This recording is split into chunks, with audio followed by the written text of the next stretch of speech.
This is the Gulfstream HE150, the pool heat pump that finally let me set a temperature and just swim without babysitting the heater or stressing over a gas line. What stood out for me right away is how quietly and consistently it brings a big pool up to a comfortable range and keeps it there, even when nights get chilly. I use this as a dedicated pool heater, and it fits the category of all-electric air source heat pumps made for pools. It is best for someone who wants steady, reliable warmth through the shoulder seasons, wants to avoid the hassle and volatility of gas, and has a medium to large pool. If you care about noise, if your pool gets a lot of shade, or if you are trying to keep monthly energy costs more predictable, that is where this unit makes the most sense.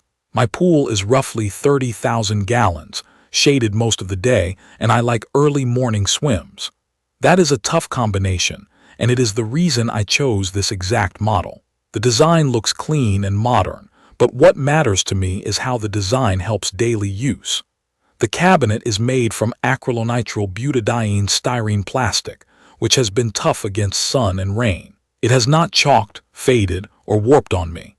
That matters because pool equipment sits out in the elements all year, and ugly plastic is the first thing that makes a backyard feel messy. The size is compact enough that it does not dominate the equipment pad. I had room to keep proper airflow all around it without the unit crowding the pool walkway. The service panels are straightforward and the condensate drains where it should. I do see water under it on humid days, and that is normal condensation from the heat exchange, not a leak. The heat exchanger inside is titanium. I like that detail because titanium is extremely resistant to corrosion.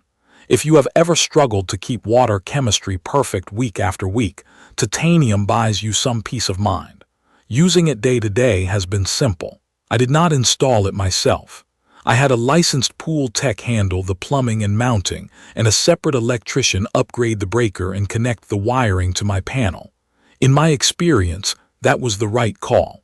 They checked flow rates, verified the grounding, confirmed the line voltage, and tested for leaks.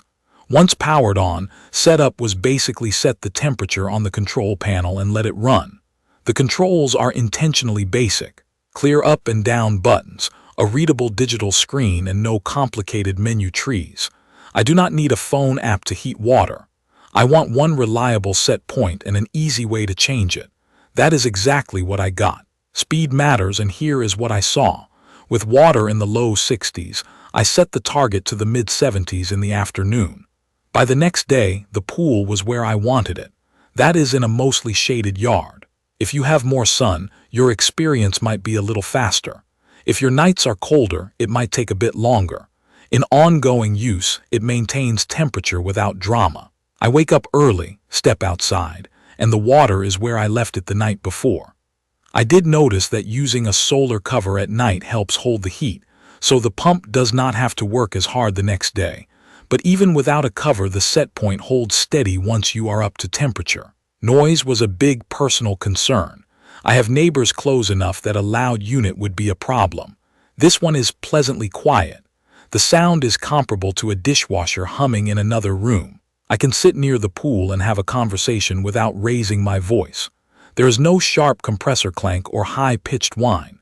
It is just a soft, even whoosh of air and a steady hum. Placement and airflow matter, so your install tech should keep it clear from walls and corners. But once that is handled, it fades into the background. When it comes to performance, the number that actually matters is the coefficient of performance.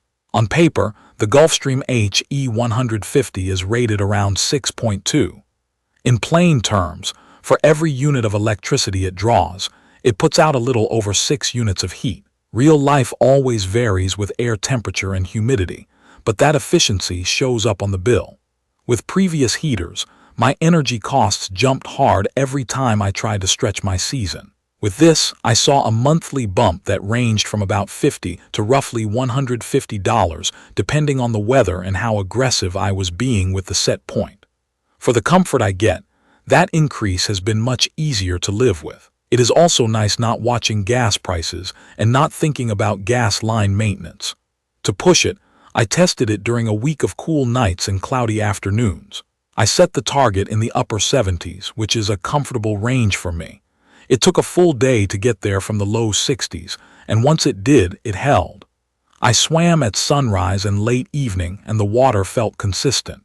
If you expect instant hot tub speed, that is not how a pool heat pump works. It is about steady progress and holding the line. That is the right trade for my routine. The payoff is that once you are at temperature, it is set and forget. A quick note on weather. Like all air source heat pumps, performance tapers in very cold air.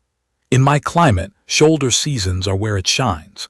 If you live somewhere that gets truly cold, plan your expectations around maintaining a comfortable range rather than trying to fight winter. Durability has been strong so far. The cabinet still looks new. There are no cracks, no rattles, no weird vibrations.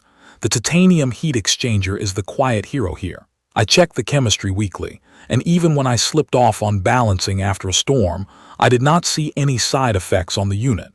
Drips under the base looked scary at first, but again, it is condensate. If you see a small puddle when the air is humid and the unit is running, that is normal.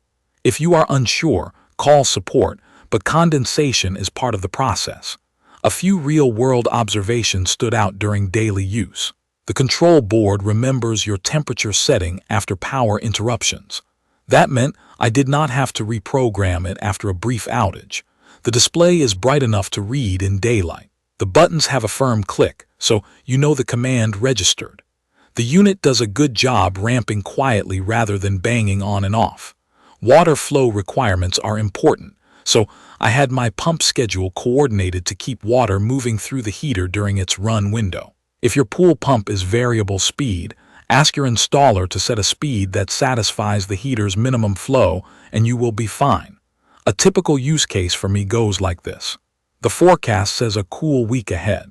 I set the heater to somewhere in the upper 70s on a Sunday afternoon. The pool is in the low 60s. By late Monday, the water crosses into the mid-70s. Tuesday morning, I take an early swim before work. The temperature holds even after a breezy night. I leave it at that set point for the rest of the week. I invite friends over on Friday, bump it up a degree or two if needed, and it stays steady through the evening without any noise complaints or cold pockets in the water. I rinse the filter as normal on the weekend, glance at the equipment pad, and that is it. No tinkering, no babysitting.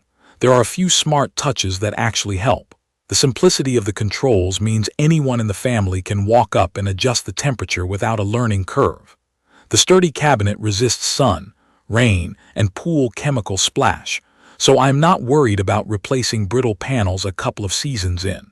The titanium core is one of those features you do not see, but you feel it in the lack of maintenance headaches.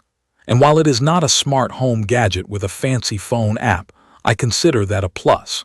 There is less to break, less to update, and fewer notifications to ignore. The reliability has been the feature I appreciate most.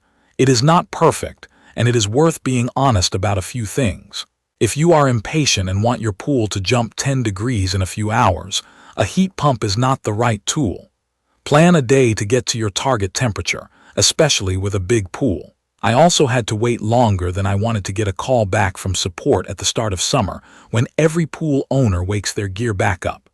It was not a major issue, more of a reminder to schedule service checks before the busy season. The unit is heavy, so you need a proper pad and a clean installation. And while some people love advanced connectivity, this one keeps it basic. For me, that is fine. For app people, just know what you are buying. Zooming out, the Gulfstream HE150 fits a specific owner profile really well.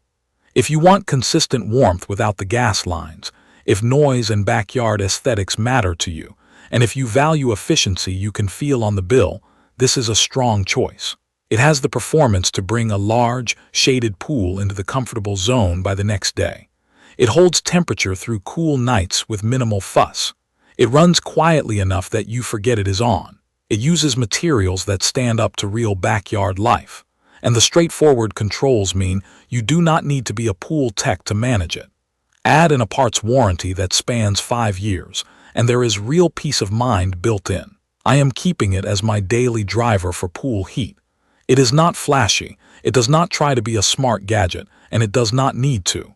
It is a tool that does exactly what I ask it to do. It warms a big body of water efficiently and quietly, and it keeps it there so I can plan swims whenever I want.